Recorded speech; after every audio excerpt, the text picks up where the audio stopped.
Estás viendo Canal América, televisión dominicana para el mundo.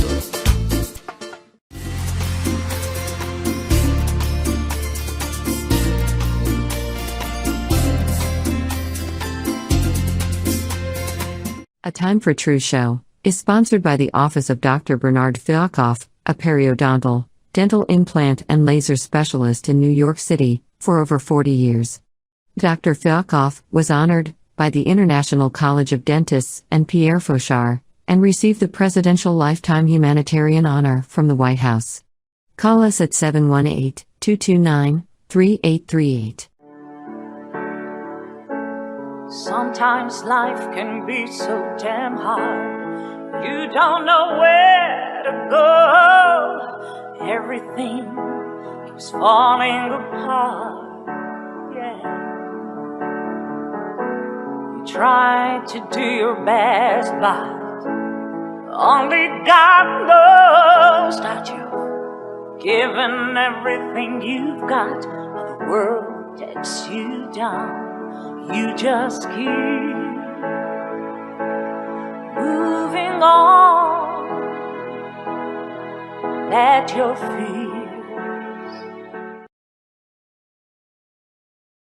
Welcome to A Time for True Show. I'm your host, Dr. Bernard Fialkoff, and it's a pleasure to have you back with us again today. And tonight, we're going to cover something very important, because you had Socrates, Plato, and Aristotle.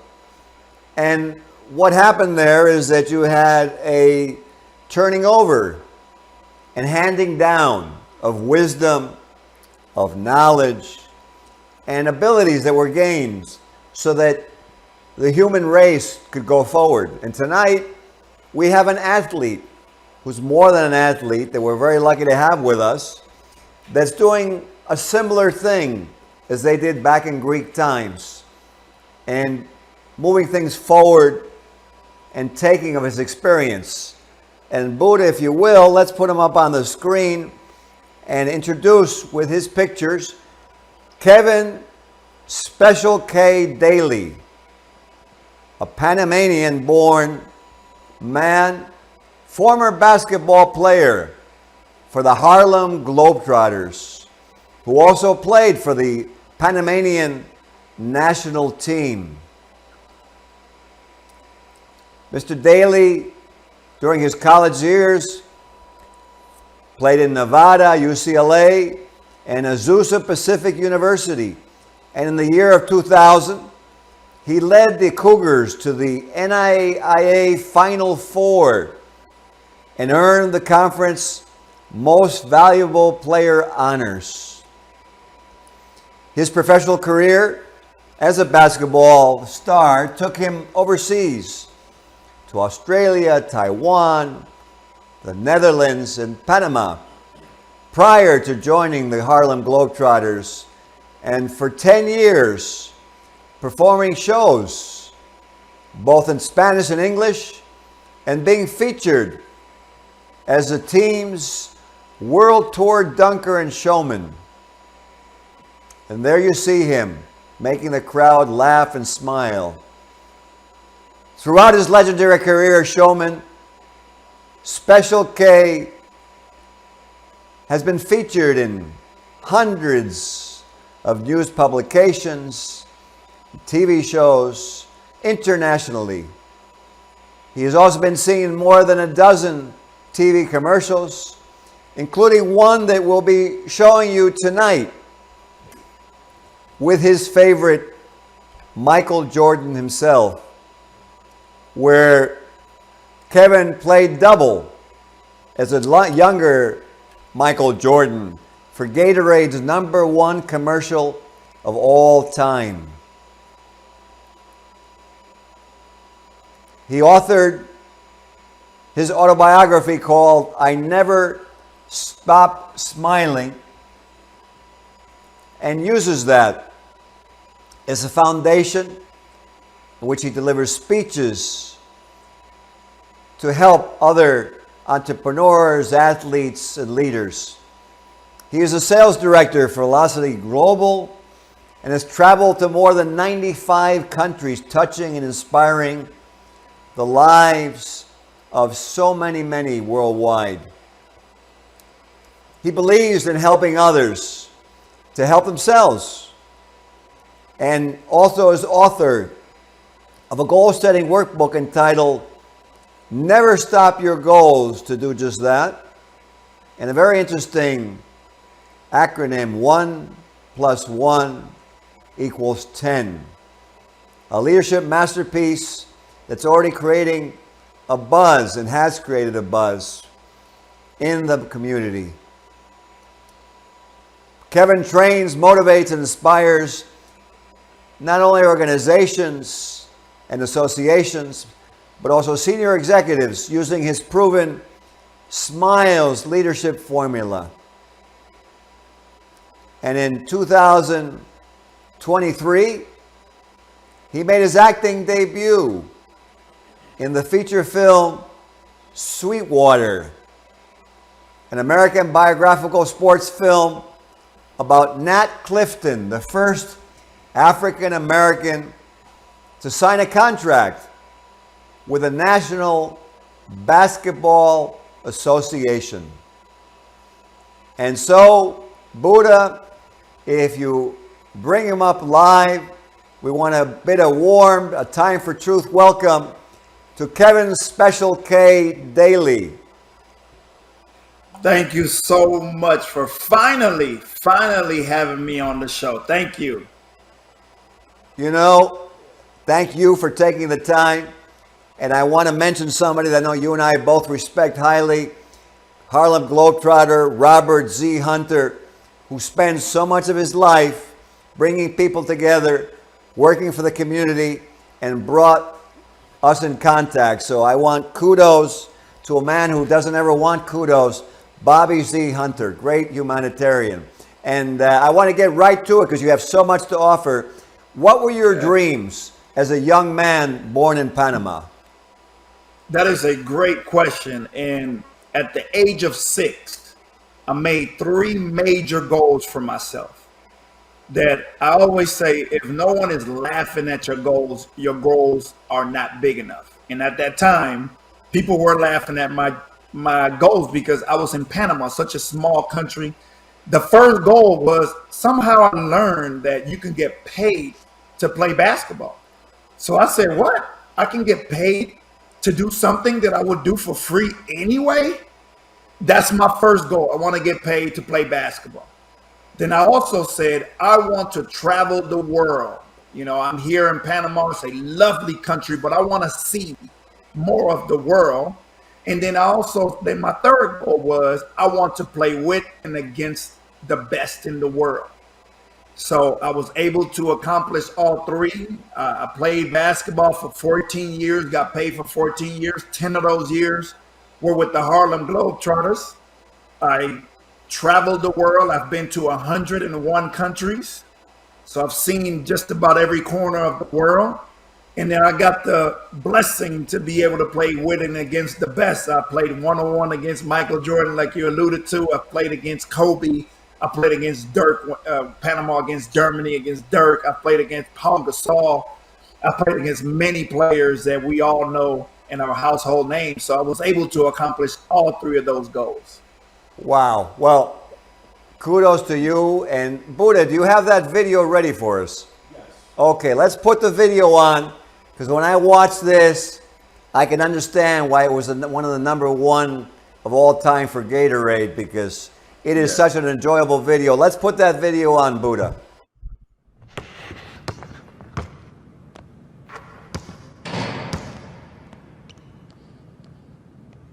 Nice shot. Let's see what you can do now. Let's go, man. Don't smile, kid. How much you want?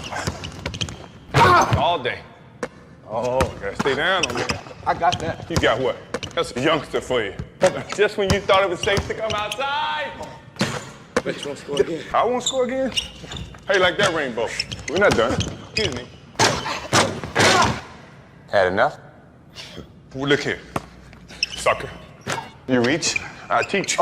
We'll see. Lesson just started. Come on. That's ugly. Could have done. You should have done. Hey, Mike. What? Who's got next? Get your young ass out there.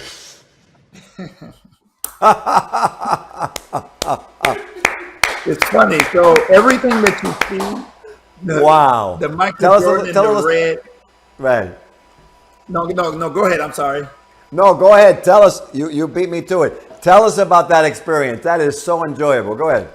Oh, it was fantastic. So the Michael Jordan in the red, everything you see that Jordan do, that was me. I was also the Michael Jordan with the North Carolina that walks up.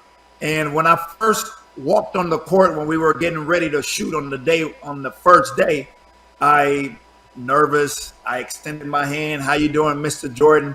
And he said, how you doing, Kevin? And I said, wow, Michael Jordan knows my name. And that was like, oh my God. Amazing. Amazing. Wow. You know, your life is full of these things. So let me go to the next one. So how did it feel for you? And what did you gain that you can share with our viewers on leading your team to the Final Four of the NAIA championships? Oh, I tell you, it's bittersweet because we weren't able to finish what we went out to accomplish. However, the NAIA conference, it was something new to me, so I didn't know how the talent was, but it was my senior year, and I had goals past college. So the way that I prepared during that season was just out of this world. I literally ate, slept, everything basketball. So I had a good team along with myself, and we were able to get to that Final Four, and it was a wonderful experience. I can just imagine. I mean, you know, it's a beautiful thing, something I'm sure you carry with you always. And, you know, and then, so now then you move on, and you've had all this, you know, acclaim. And what impact now did your professional career that took you to so many different countries, what was the impact of that on your life? Well, I'll tell you, once I joined the Globetrotters, I thought that I was just joining a basketball team. I quickly learned that the Globetrotters stand for way more than just basketball. I'll tell you a story. I was signing autographs. A lady came up to me. After every game, we stayed 30 minutes to sign autographs. So a lady came up to me, asked me to sign her jeans. I signed her jeans, and I just interacted with her like I typically do. Nothing different, just the same type of interaction. That night, she went home and wrote me an email, and she said, Special K, you treated me so well. I have battled cancer 3 times, and if I die tomorrow, the way that you treated me was so good that I would die happy. That was when I realized that what we were doing was a whole lot bigger than just basketball. Absolutely. You know what? Sometimes you don't really realize the impact when you're in the middle of doing things and you're doing, you know, you're not really looking, and the people that get influenced and the positive things that you do. I totally concur with you. I mean, you kind of glossed over it, and the Globetrotter is so amazing. How did it feel to relate to these other players? I mean, you know, because I know so many people, they want to know about the Globetrotters. Like, what is that group like? Well, to be able to be a Globetrotter, you have to be able to play basketball at a high level, number one. And then number two, you got to have it in you to be for the people, right? Because maybe 30% of what we do as Globetrotters is what you see on the court, but we are known as ambassadors of goodwill. So we would go to schools, we would go to hospitals, we would go to everywhere where they need a little bit more uplifting, right? And no matter where it is, it could be I've been to India, so many places that they just need a little bit of uplifting from people who are known.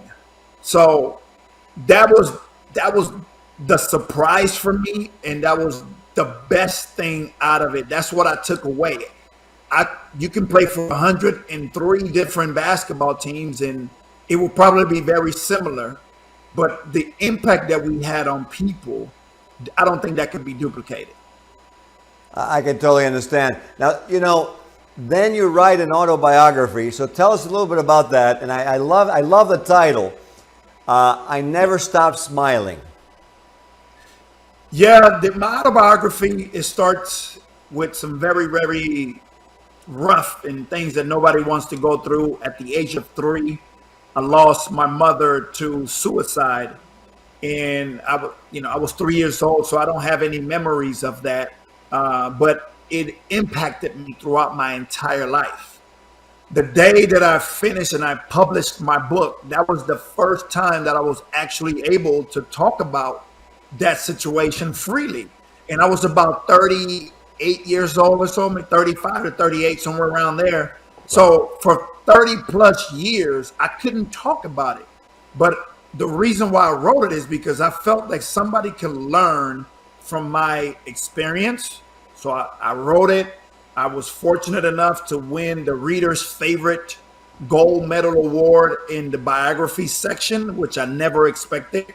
I didn't care about selling a book or whatever. All I cared about was being able to write down my story and put it out there, and then hopefully it would help somebody. But then I got so many emails and people writing me and letting them know how it was, they cried during the book. They laughed during the book. They were inspired by the book. All of these emotions that I wanted them to have. If whatever I wrote, I wanted the reader to feel like they were right there in that room with me.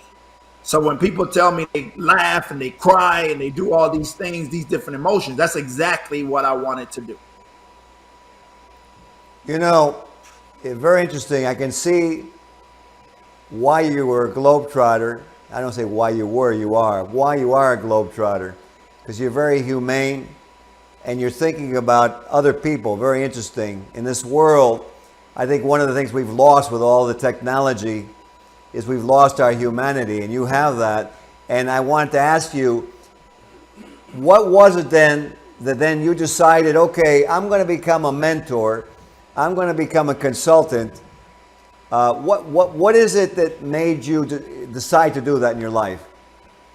Well, I had some leadership skills and attributes already that I learned from playing that I didn't even know that I had until people were seeking leadership from me. And when I transitioned from sports, unless you're making the Magic Johnson type of money, it's typically a hard transition.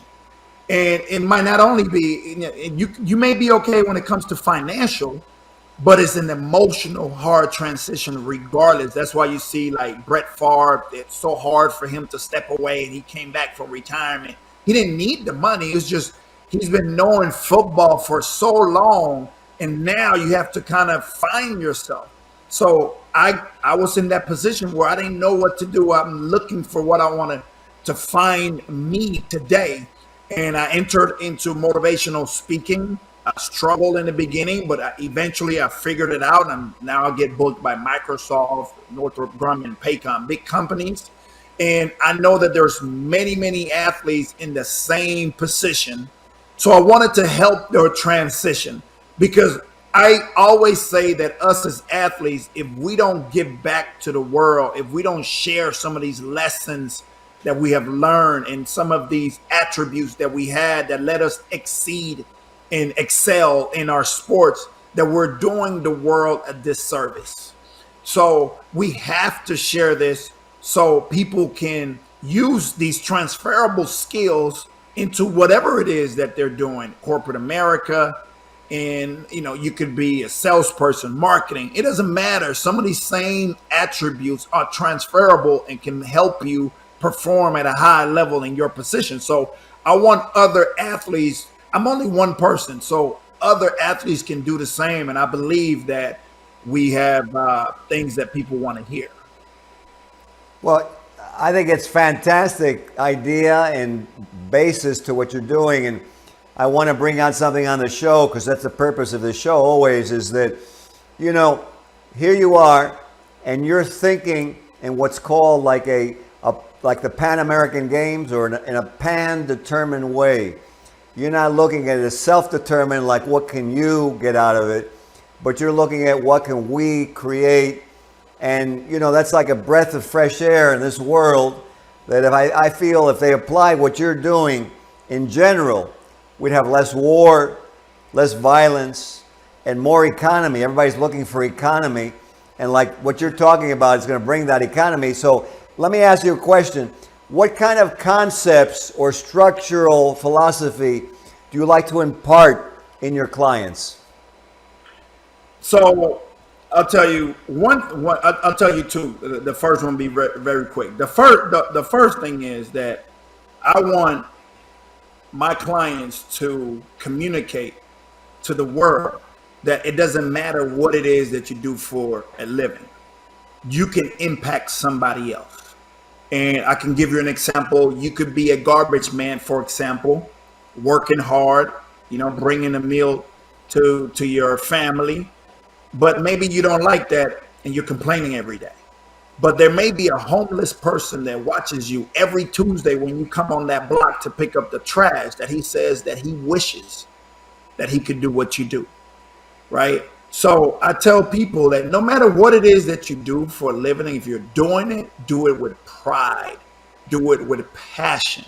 If you don't like it, go somewhere where you can find that pride and find that passion.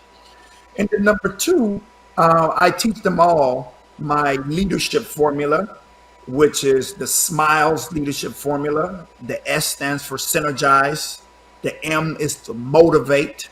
The I is for impact. The L is for lead. The E is for empower. And the S is to smile while you're doing it all.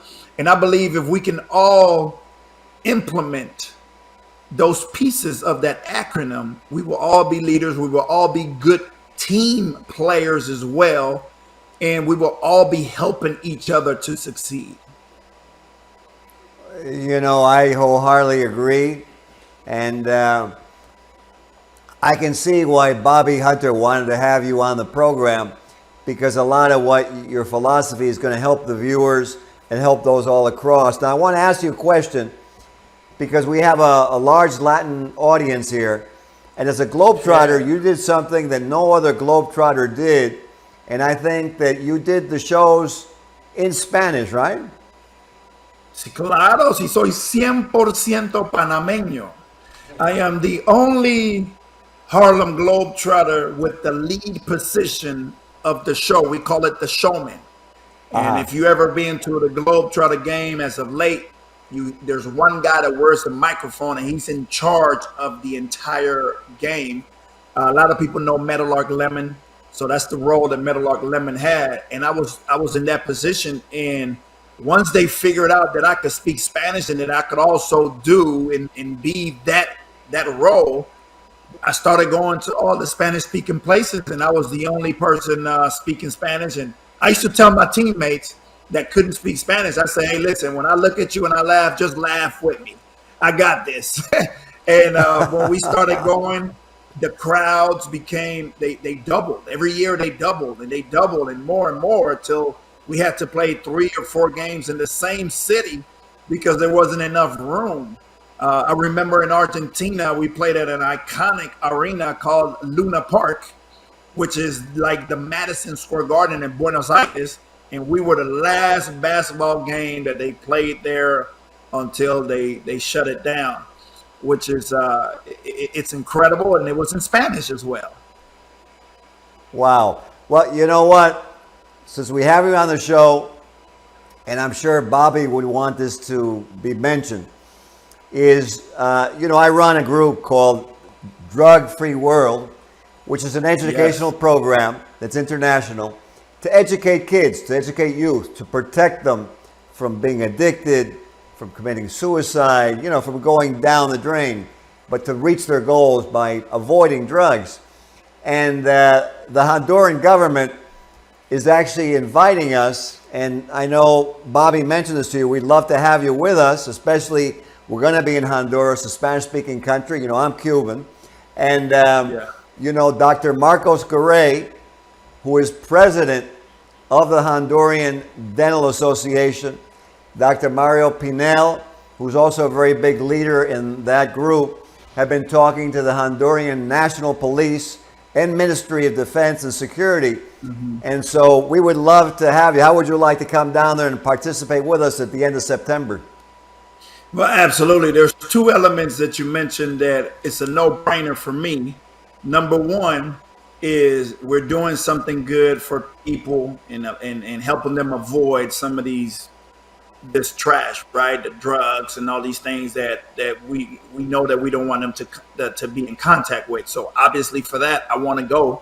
But then number two, Honduras son como familia mía también. Así que vamos para allá. Vamos. Así vamos. Vamos a hacer algo, vamos a empezar algo muy importante en Latinoamérica. Sí. Me encanta. We're at the end of the show, but I want to ask you, when it's all said and done, how would you like people to remember Kevin Super K Daley, El Panameño? First, I want them to remember me as Kevin Special K Daley. That's what I would like them to remember. Special and super. Yes. But that is a good question. I think when I walk away from here, I think the basketball piece of it, I want it to be the last thing that they remember. I want people to remember me as someone who really cared and poured everything into other people.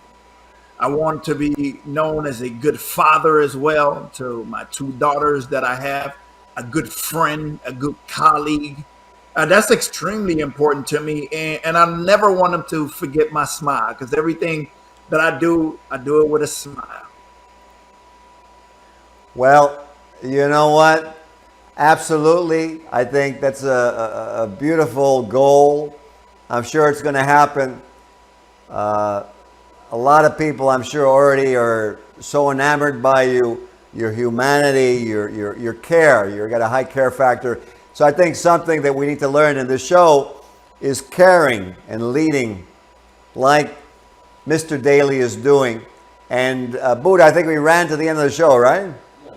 Unfortunately, we had such a good time. We're at the end of the show.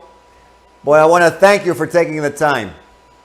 Oh, absolutely. Thank you. And the last thing before I go, of all the jerseys that I ever wore, Globetrotters, UCLA, all these jerseys, when I wore my Panamanian jersey, that was the proudest moment of my basketball career. And I say that because we have a big Latino audience here. And I want y'all to remember, always be proud of who you are and where you're from, no matter where you are in the world. You know what? And with that, there's a Panamanian I love. I know you know who I'm going to say, Roberto Duran, but I'm going to change it a little bit. What we're going to do, we're going to change it. Vamos a decir al fin de este show, siempre podemos más.